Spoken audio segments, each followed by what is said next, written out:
Quando uma jovem está voltando de sua primeira festa de Natal da empresa, algo assustador acontece na estrada. Fala pessoal, Carol na área trazendo mais um vídeo aqui no canal. Hoje é o nosso primeiro especial de Natal aqui do canal. Então eu vou trazer dois casos para vocês esse ano, diferente dos últimos anos. Então teremos o de hoje, sexta-feira, e o da próxima segunda. Os dois casos aconteceram assim há pouquíssimos dias do Natal e eu resolvi dar esse presente para vocês aqui, trazendo esses casos especiais. Se você está chegando por aqui agora, todas as semanas eu trago casos criminais resolvidos para vocês, de mistérios. Então se você gosta desse tipo de conteúdo, já se inscreve aqui no canal. Deixa um like nesse vídeo, que isso é muito importante. Não esquece de ativar o sininho de notificações. Deixa um comentário aqui também, dando a sua opinião sobre esse caso. Bora pro vídeo.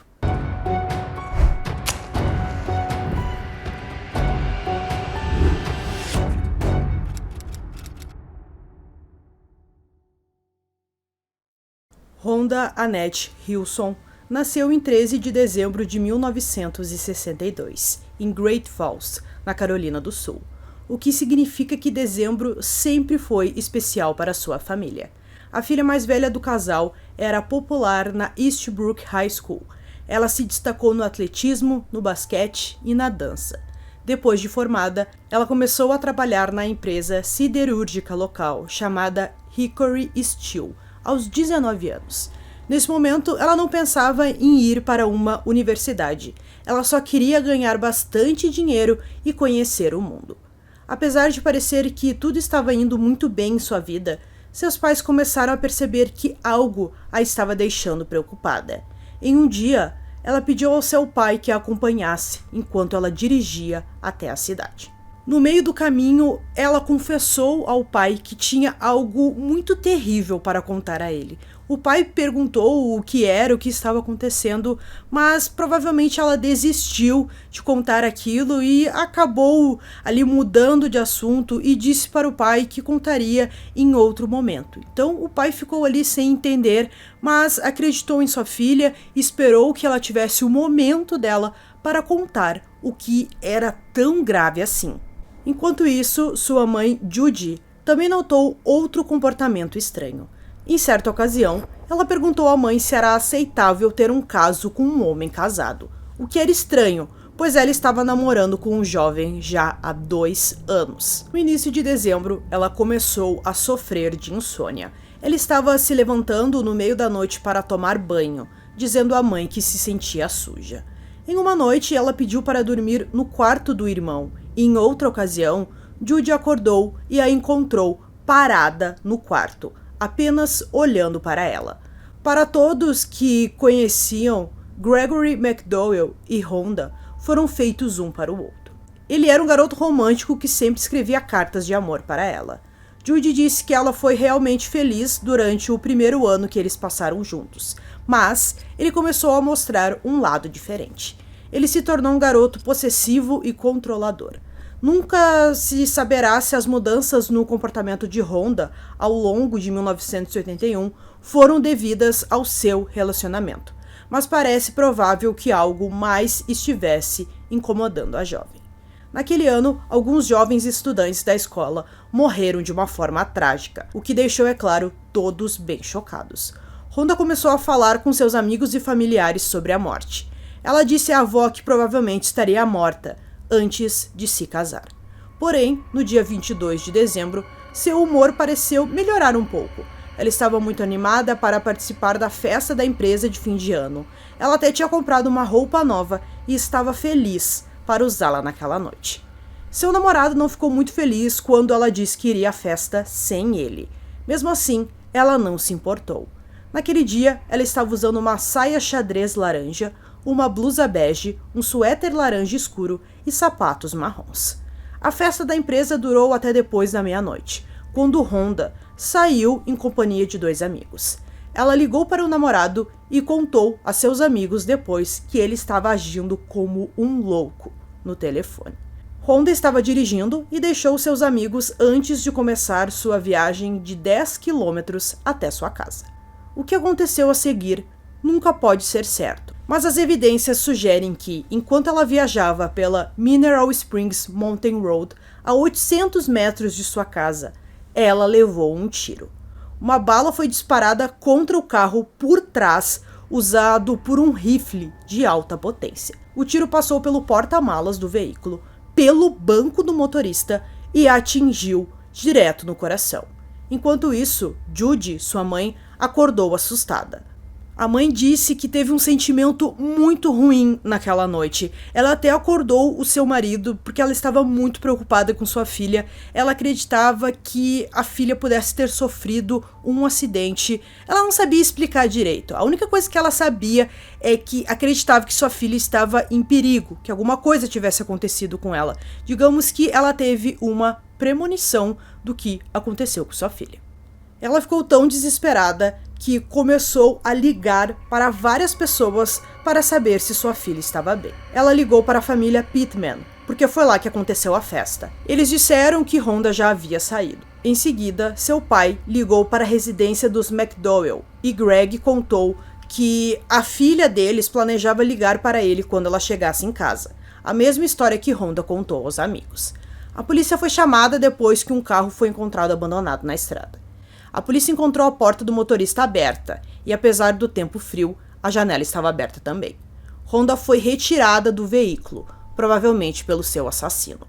Seu corpo estava deitado de costas a poucos metros de distância. Seus pertences ainda estavam dentro do veículo. Inicialmente, os investigadores suspeitaram que o assassinato tinha sido totalmente aleatório. Ainda assim, eles logo descobriram evidências que sugeriram ao contrário, que parecia que alguém havia perseguido a vítima. Entre 00:15 e 00:30, uma testemunha passou pela ponte da Interestadual 40 e observou um Chevrolet azul com 2 homens brancos no veículo perto do carro da Rhonda. O carro avistado pela testemunha tornou-se o centro da investigação, tendo um segundo indivíduo também observado um carro azul naquela noite. Essa testemunha disse que havia apenas um homem no carro e que se afastava em alta velocidade do local do assassinato. Ao se aproximar, a segunda testemunha disse ter visto outro homem parado na porta do carro de Rhonda, com a vítima caída sobre o volante. Pensando que se tratava apenas de um casal bêbado, a testemunha não se importou e saiu do local. Ela não imaginava que a garota estava morta. As autoridades acharam interessante deixar uma dessas testemunhas em hipnose para ver se ela se lembrava de mais alguma coisa. Um ponto-chave que a testemunha lembrou foi um segundo veículo estacionado na estrada de cor preta ou azul escuro. Eles investigaram todos os donos deste carro das redondezas, mas o carro nunca foi identificado. Um mês depois da morte de Rhonda, as autoridades do condado de Burke alertaram os motoristas de caminhão para terem cuidado ao dirigir na área onde ocorreu o assassinato. 2 caminhoneiros falaram que enquanto estavam dirigindo ali pelaquela interestadual, eles receberam tiros em seus para-brisas. Então eles foram lá, contaram para a polícia fez uma investigação e viu que na verdade não foram tiros, e sim alguém estava ali jogando pedras nos vidros dos caminhões. A polícia conseguiu descobrir quem estava fazendo isso, essa pessoa até foi presa, mas foi completamente descartado, não tinha nenhuma ligação com o caso da Rhonda. No final de janeiro, os detetives interrogaram quase 40 pessoas sobre o assassinato de Rhonda, mas disseram que não tinham suspeitos. Greg, o namorado, foi investigado, mas nada foi encontrado. O xerife do condado de Burke, chamado Joe, admitiu: "Foi uma morte estranha, pois não conseguimos descobrir nenhum motivo. Isso apresenta problemas para uma investigação. Se o assassinato de Rhonda tivesse sido completamente aleatório, os investigadores sabiam que teriam apenas uma pequena chance de encontrar o assassino. Mas eles ainda acreditavam que o assassinato não foi aleatório e que ela era o alvo daquela noite." No início de fevereiro, a recompensa por informações sobre o caso de Rhonda foi aumentada para $11 mil. No final do mês, chegava a 18 mil, mas mesmo assim, nada novo foi encontrado. Ao pensarem nos meses e semanas que antecederam o assassinato de sua filha, Bob e Judy notaram que Rhonda agiu como se algo a estivesse incomodando. Judy lembrou mais tarde: "Eu percebi que havia uma diferença. Ela não parecia feliz. O Bob trabalhava em uma padaria, então ele costumava a sair para trabalhar mais ou menos às 2 horas da manhã. Teve um dia em que ele passou pela janela dela e ela estava simplesmente acordada, parada na frente da janela, olhando para o nada. Rhonda sempre teve uma relação próxima com os pais e o irmão mais novo, mas eles perceberam que ela ficava mais tempo sozinha, como se estivesse pensando em alguma coisa.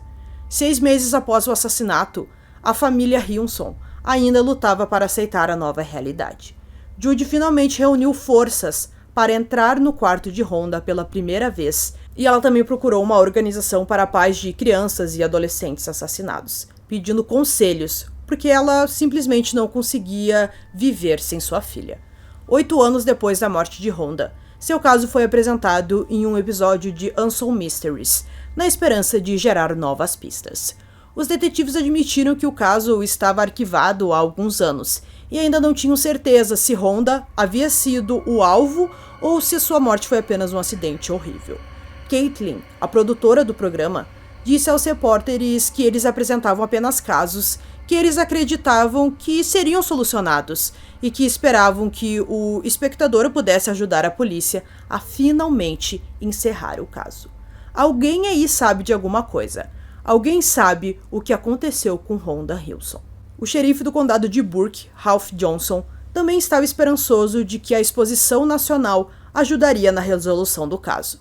Esperamos que esse programa solte algumas peças do quebra-cabeça. Nos dias seguintes ao episódio, os detetives receberam mais de 100 ligações sobre o caso. Várias pessoas que ligaram forneceram novos suspeitos em potencial, que não haviam sido entrevistados durante a investigação inicial, e os detetives acompanharam cada um deles. Infelizmente, nada importante foi encontrado. Em dezembro de 1992, os investigadores foram contatados por alguém que alegou ter visto um Chevrolet verde e um carro esportivo de cor escura na cena do crime, logo após Rhonda ter sido baleada. Não ficou claro porque a testemunha esperou tanto tempo para se apresentar, mas os detetives estavam bem interessados em falar com qualquer pessoa que pudesse identificar os motoristas dos 2 carros. O xerife Johnson disse aos repórteres que acreditava que a testemunha era confiável e esperava que essa nova dica os ajudasse a encontrar o assassino. Não houve novos desenvolvimentos no caso nos anos seguintes. E em 1996, os detetives decidiram fazer algo que raramente faziam. Eles consultaram 3 médiums para ver se eles poderiam ajudar de alguma forma. Um dos médiuns forneceu descrições detalhadas de 2 homens que ele alegou estarem envolvidos no assassinato. Os detetives identificaram esses 2 homens que correspondiam a essas descrições, mas eles passaram no teste do polígrafo e não foram considerados suspeitos. Em dezembro de 97, as autoridades anunciaram que haviam usado um novo método de levantamento para determinar onde o atirador estava quando atirou em Rhonda. Durante anos eles acreditavam que foi algo aleatório, mas agora eles acreditavam que o assassino estava muito mais perto do carro de Rhonda quando a arma foi disparada. O xerife Richard Epley observou que o caso de Rhonda recebeu mais atenção do que qualquer outro no condado e eles estavam desesperados para resolvê-lo. Quando isso aconteceu, acho que a morte de Rhonda afetou quase todo mundo neste condado, porque ela era uma jovem popular e estava muito perto do Natal. Vamos até o fim do mundo para resolver esse mistério. Em 1999, os investigadores disseram que haviam reduzido um grupo inicial de suspeitos, contendo centenas de pessoas a apenas um grupo ali de poucas pessoas. Mas o caso mais uma vez foi paralisado. Eles enviaram o caso para uma unidade de ciências comportamentais do FBI, na esperança de conseguirem desenvolver um perfil do suspeito, permitindo-lhes diminuir ainda mais essa lista. Infelizmente, com poucas evidências físicas e nenhuma pista sólida, o caso mais uma vez esfriou. Alguns amigos de Rhonda acreditam que ela conhecia o atirador. O tiro provavelmente veio diretamente de trás do carro dela, sugerindo que a pessoa possa tê-la seguido depois que ela saiu da festa. Outros pensaram que era um caso de briga de trânsito. Enquanto os investigadores continuam a trabalhar no caso de Rhonda, Bob e Judy esperam há mais de 40 anos por justiça e têm dificuldade em acreditar que o caso algum dia seja resolvido.